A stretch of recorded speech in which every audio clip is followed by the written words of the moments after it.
Philosophers in their writings, as well as ordinary men in their everyday lives, are accustomed to make a sharp distinction between the animate and the inanimate, between mind and matter. But in the annals of the strange and the incredible, the line of demarcation between the two often grows dim. Witness, for example, the astonishing case of the earth that was consecrated to murder. It was on the night of July 16th, 1823, that William Wood met his death. He had ventured after dark along the lonely road that ran between Manchester and his native village. And he had not gone more than a mile or so when... Hold a minute. Well, what is it you want?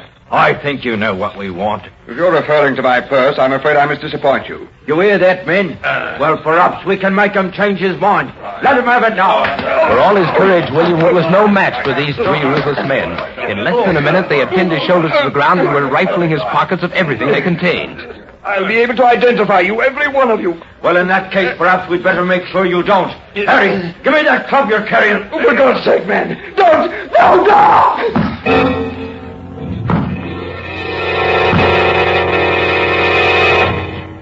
It was a brutal murder.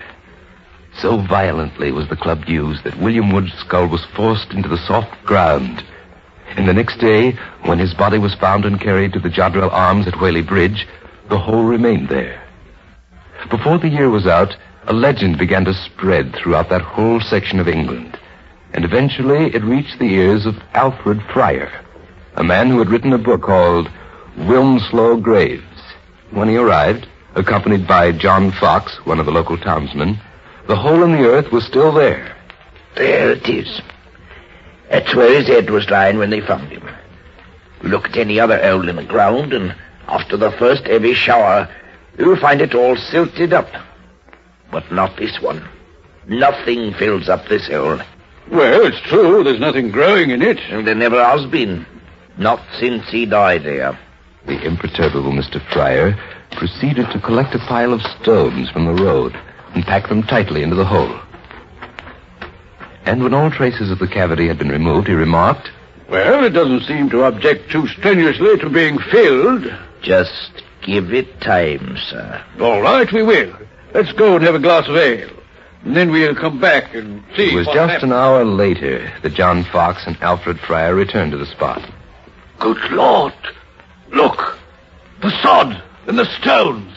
They're scattered all around the embankment. Again and again he filled the hole. And again, its contents were mysteriously ejected. In setting down the strange story, Alfred Fryer made no effort to explain it. In the eyes of his readers, he would have seemed a fool to have announced that a lifeless, senseless piece of earth could be rendered barren by an act of murder that was perpetrated on it. And yet, how else can one account for this astonishing fact? A fact incredible but true.